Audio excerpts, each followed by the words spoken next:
Hi folks, I'm Sami Hinkka from Ensiferum and Metal Facto, and you are watching Loudwire.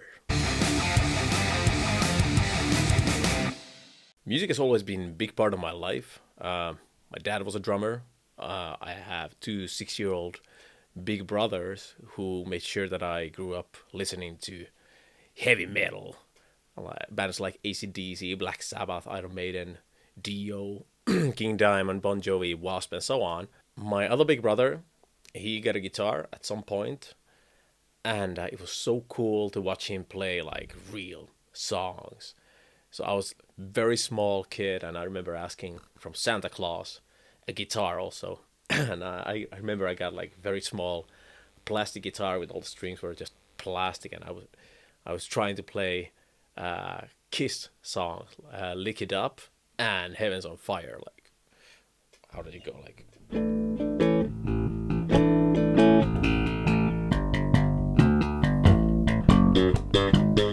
You know, well, not like that, but the idea was there, and yeah, "Lick It Up." It was like,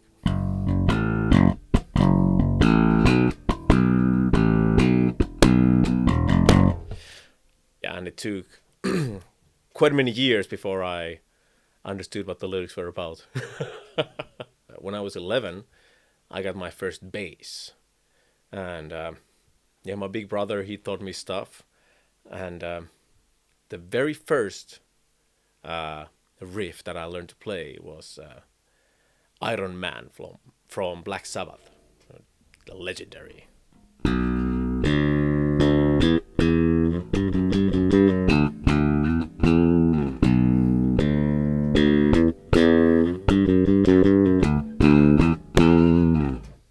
I didn't take any classes. Yeah, my big brother, he taught me stuff, and he always underlined to use all the four fingers, because as a guitar player, and he was playing like Yngwie Malmsteen stuff also, so maybe that was very necessary in that stuff.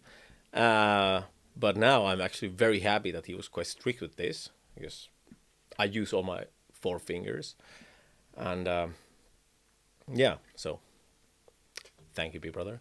And one very defining thing as a musician, as a bass player for me, was the gig Live After Death from Iron Maiden. Every day after school, I got home and I played this gig every day just to learn to do the Steve Harris galloping and to get some stamina to my right hand. Yeah, because originally I played with a pick, because my brother is a guitar player. He played with a pick. But this was really something that made me think that, yeah, I really wanted to be able to do that. And yeah, so I practice a lot with Iron Maiden stuff. So the classic Trooper, for example.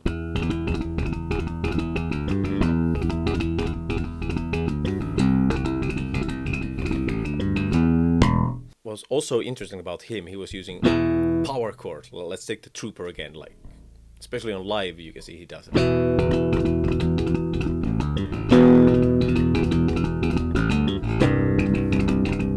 This kind of stuff. And I was like, whoa! That way you give kind of boost, especially if you on live situation when like in Iron Maiden, both guitar players are doing melodies because they always have this harmony thing going on. So this bass comes in and makes it more bigger, and yeah, I kind of adapted that style myself. I put some chords every now and then, especially in live situations. In the studio, it's always different. It's more calculated, kind of. One very inspirational bass player for me is Geezer Butler. If you haven't really paid attention to his style, check it out. Listen to like Black Sabbath things. It's incredible. He's like almost like soloing all the time, and this is kind of, it's almost like playing melodies at the same time. It's good job, sir. I like the bass players who have kind of melodic aspect in their playing, because obviously Metallica was a big thing, and Cliff Burton, come on, like the most classic For Whom the Bell Tolls. That's kind of simple, just chromatic thing there, but it's fantastic. Good job. Again, Cliff also had very distorted bass, and that was very interesting because, like Steve Harris, he has very this clunky sound. I don't know if clunky is even an English word, but anyway, you get the idea. And on the other hand, Jason Newsted, from his playing, I really adapted kind of this tight metal bass lines. I fell from my chair when suddenly I start hearing like like whoa, and then the name comes in, Louis Johnson, like whoa, and yeah, incredible slap bass virtuoso. Like I can't do that kind of stuff, but check his style out. He's fantastic, and he bangs the bass so hard it looks like he's gonna break it.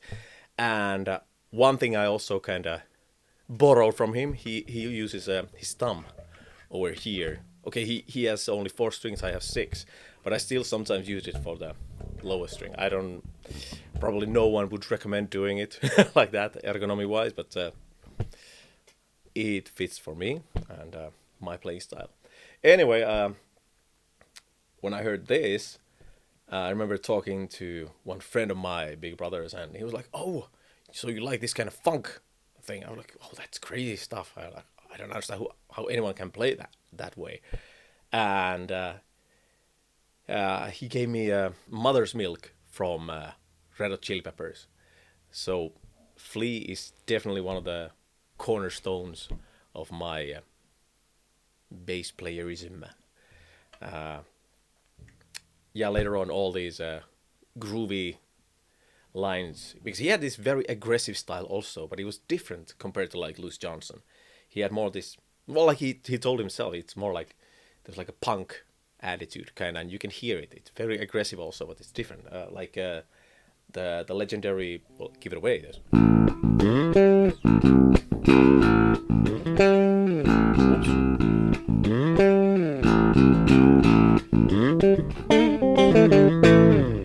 One technique that I don't even know why I started doing it, but it was like,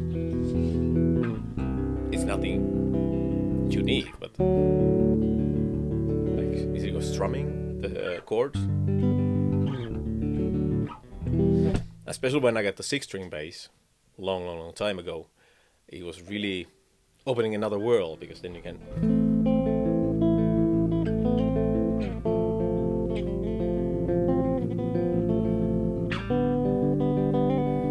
you get the idea. And there were certain songs where this kind of style was used, and I really loved to play those when I was younger. For example, Metallica's My Friend of Misery. Their bass kind of, well, that's the beauty of it. You can have the open string, you kind of keep it a chord there, the basic root note, or you can even make it a chord, but you can also do like a simple melody.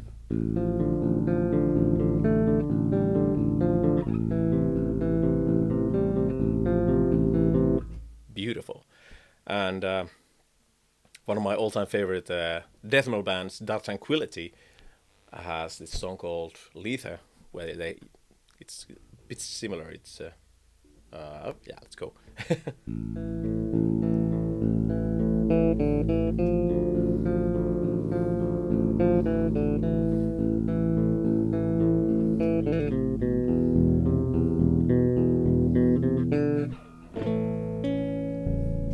Even though I love to play like melodic bass and put like harmonies sometimes for guitar melodies and so on, but I've never been much of a like bass solo player, and I never really practiced that much. I know basic of like sweeping and stuff like that, but that was not really my thing ever. But I did one guitar solo for Ensiferum. We did once a bonus song called Bonus Song. We needed a extra song for the album. I did a guitar solo there, and I was releasing my inner Kirk Hammett. And that leads us to pretty much my only, well, one of the only solo experiences that I have, and it was when I was in junior high. You know, obviously we were playing a lot of Metallica, like Enter Sandman.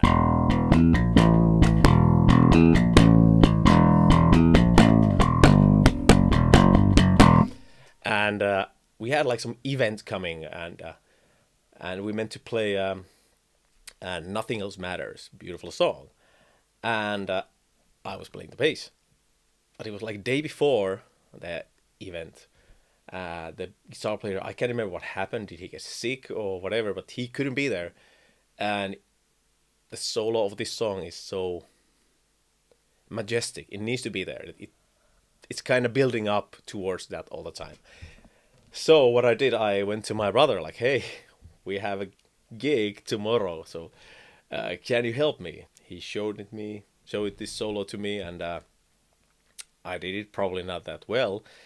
And like I said earlier, I don't have a guitar here now, so let's see what happens. I'm gonna try to play guitar solo that I can't even remember with a bass. So this might be interesting.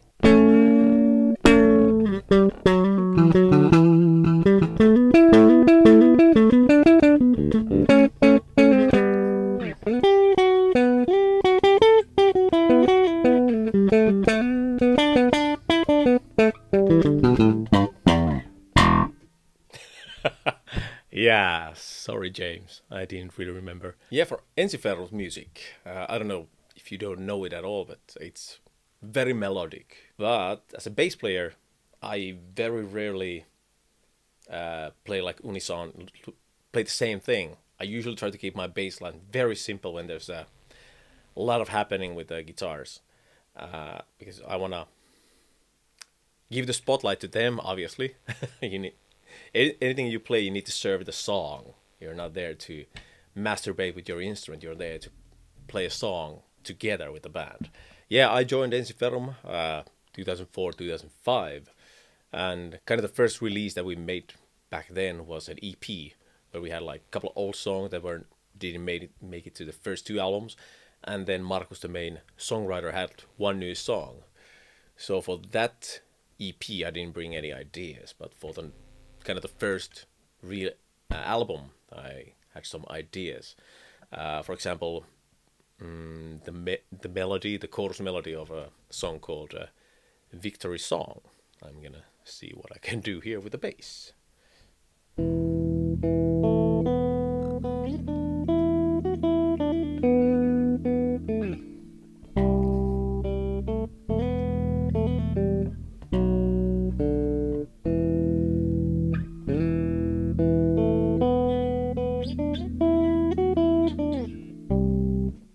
Damn.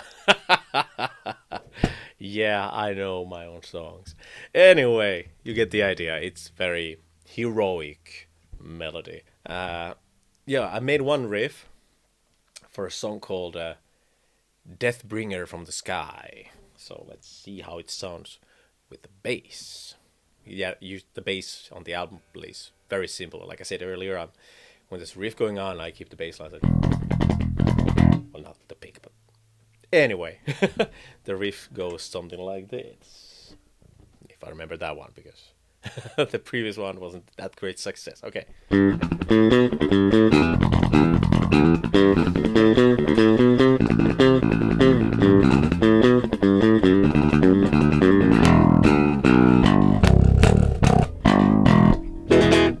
All right, I remembered. So, Ensiferum is releasing a new album in early July 2020. The album is called Thalassic, and yeah, there are a bunch of good riffs and way much more good melodies, in my opinion. And check it out. I think it's out July 10th. So I'm gonna play you one of my favorite melodies from that album. It's a chorus melody of the main melody of a song called Andromeda, and it goes something like this. And again, on an album, the bass just